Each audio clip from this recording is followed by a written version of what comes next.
Olá pessoal, vamos falar nesse vídeo sobre a busca em profundidade, o que a caracteriza e principalmente o que a diferencia da busca em largura. Vamos usar o mesmo exemplo do vídeo anterior, no qual nós queremos encontrar um caminho entre Curitiba e Fortaleza. Como nós vimos anteriormente, nós vamos colocar o nosso estado inicial como sendo a raiz da árvore. Então ele vai entrar como a fronteira e no início a fronteira tem só o estado inicial. Nesse primeiro momento, como nós temos um único estado, não tem diferença. Nós vamos ver que ações nós podemos executar sobre aquele estado. A gente já viu também que de Curitiba nós podemos ir a Florianópolis, a São Paulo e ao Rio de Janeiro. Seguindo o mesmo critério, vamos colocar sempre em ordem alfabética. Primeiro caminho nós vamos por Florianópolis. No segundo caminho nós vamos por São Paulo, em ordem alfabética. E aqui no terceiro caminho nós vamos ao Rio de Janeiro. Fazendo a ligação, Curitiba, Floripa, Curitiba, São Paulo, Curitiba, Rio. Seguindo o nosso critério de expandir sempre o nó mais à esquerda que possa ser expandido. Então, de Florianópolis nós temos dois caminhos. Nós temos Porto Alegre e nós temos Curitiba. Curitiba, seguindo aquela ideia de fazer uma busca em grafo, então nós não vamos colocar os estados repetidos, já apareceu. Então, de Florianópolis, nós vamos apenas agora a Porto Alegre.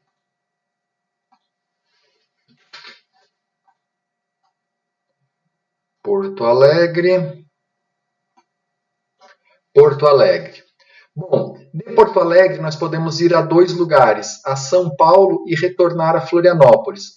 Como os dois aqui já apareceram na árvore, então este ramo aqui acabou. Desculpem, acabei atropelando um pouquinho a explicação. Bom, o que eu vou analisar agora? Nós temos Porto Alegre, São Paulo e Rio de Janeiro. Temos três nós aqui. Se fosse busca em largura, nós expandiríamos São Paulo, porque nós sempre processamos todo um nível para descer para o nível posterior. A busca em profundidade é ao contrário, ela tenta ir aprofundando, né, como uma raiz tentando entrar no solo. Eu vou expandir sempre o do nó mais profundo e só quando eu não encontrar nenhum caminho possível é que eu volto para os anteriores. A gente faz o que é conhecido como backtracking, né, a gente faz um retorno. Então nós vamos tentar expandir Porto Alegre. Só que como eu já falei, Porto Alegre me leva a Floripa e São Paulo, que são estados que já estão na árvore, então esse é um caminho que não pode ser seguido. Aí sim nós vamos passar para o do lado, São Paulo. São Paulo nós podemos voltar a Porto Alegre, que já está na árvore e não precisa. Podemos voltar a Curitiba, podemos ir a Belo Horizonte, podemos ir a Salvador. Então Porto Alegre e Curitiba já apareceram na árvore, mas Belo Horizonte e Salvador não. E aí, seguindo o critério, por ordem alfabética, BH primeiro e Salvador depois. São os caminhos que nós podemos fazer a partir de São Paulo que ainda não tinham aparecido na nossa árvore. Então, São Paulo, Belo Horizonte, São Paulo, Salvador. Novamente, vamos reforçar aqui. Nós temos três estados na fronteira, Belo Horizonte, Salvador e Rio. Qual deles eu vou explorar primeiro? A definição teórica de busca em largura, eu posso expandir qualquer um desses dois aqui, que estão no nível mais profundo. Eu não posso expandir o Rio de Janeiro, certo? E, por uma questão didática apenas, eu estou expandindo sempre da esquerda para a direita. Então, vamos expandir Belo Horizonte. E já falando em implementação, como é que eu faço isso? Na busca em largura, a nossa fronteira era implementada como uma fila. Então, Rio de Janeiro aparecia antes desses que foram colocados depois. Agora, na busca em profundidade, a nossa fronteira é implementada como uma pilha. Então, nós colocamos o Rio e depois nós colocamos BH e Salvador em cima. Por isso que essas duas aqui vão ser processadas antes do Rio de Janeiro. Claro, como eu falei antes, qual das duas? Isso aqui, do ponto de vista teórico, não importa.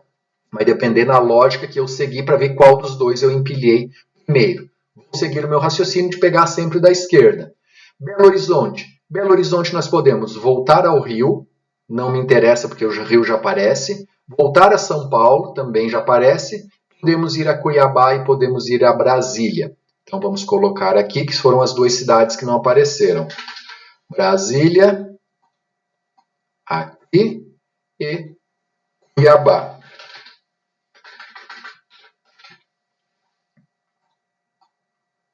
E aqui de Belo Horizonte, então nós vamos para essas duas.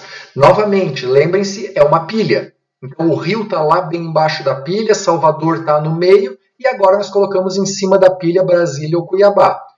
Do ponto de vista teórico, posso expandir qualquer um, vamos expandir Brasília. Aí de Brasília nós podemos ir ou voltar a Belo Horizonte ou ir a Fortaleza.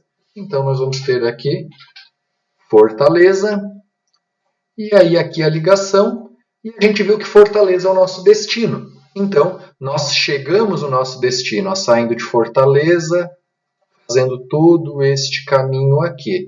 E percebam que os nós desses níveis superiores foram ficando para trás e nós fomos aprofundando. Até quando a gente vai aprofundando um ramo?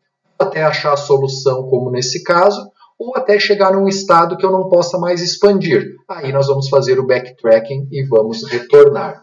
Então essa é basicamente a diferença entre busca em largura e busca em profundidade. Falando sobre aqueles 4 critérios. Busca em largura, ela é uma busca em largura não, desculpem, busca em profundidade. Ela é uma busca completa? Aí depende da forma com que nós implementamos. Se a gente implementa como uma busca em árvore, o que é a busca em árvore? Permite estados repetidos. Pode acontecer do nosso algoritmo entrar num looping infinito. Vamos imaginar aqui, ó, saímos de Curitiba, Florianópolis, Porto Alegre, São Paulo volta para Curitiba. E aí o algoritmo fica aqui, ele nunca vai encontrar uma solução. Então, dependendo da lógica que a gente... ou do critério que a gente usa, né, para empilhar ali, quem vai ser empilhado primeiro, pode acontecer isso. Então, se a busca em profundidade é implementada como uma busca em árvore, com a permissão de estados repetidos, ela não é completa. Se ela é implementada como uma busca em grafo, aí ela fica completa. Por quê? Porque nós vamos batendo em vários pontos, né, quando não tiver onde expandir, nós vamos voltar pelos outros caminhos. Aí nós vamos encontrar. Em relação a ser ótima, a otimização, ela garante a melhor solução? Não, a gente está vendo aqui, ó, o melhor caminho de Curitiba, né, em termos de escala, foi o que a gente fez ontem. Percebam que eu não estou calculando distâncias aqui. O melhor caminho é o que eu faço menos escalas, passo em menos cidades. Na busca em largura, a gente encontrou Curitiba, São Paulo, uma escala, Salvador, 2, e chegamos a Fortaleza. Então, nós passamos em 2 cidades no meio do caminho. Nesse aqui, perceba que nós fomos a São Paulo, a Belo Horizonte, a Brasília para chegar em Fortaleza. Então, nós passamos por 3. Não encontramos o melhor caminho. Então, busca em profundidade, independente de ser implementada como grafo ou como árvore, ela nunca garante a melhor solução. Complexidade de tempo e de espaço. Bom, de espaço primeiro. Normalmente, a busca em largura gera muito menos nós do que a busca em profundidade, gera muito menos nós do que a busca em largura. Por quê? Porque eu não vou expandindo todas as possibilidades, né? Percebam que aqui ó, ficou muita coisa que eu não gerei. E aí isso me dá economia de memória. O tempo, em geral, ela também é mais rápida que a busca em largura, desde que eu encontre a solução. Às vezes, a busca... eu tenho uma solução aqui no nível 4, e a profundidade erra o caminho e vai ter que achar uma lá no nível 40, e ela acaba sendo mais lenta do que a busca em largura. Mas, em geral, ela acaba sendo um pouquinho mais rápida. Agora, tendo entendido o funcionamento básico da busca em profundidade, nós vamos ver no próximo vídeo 2 buscas derivadas, que é a busca em profundidade limitada e a busca em profundidade iterativa. Até mais!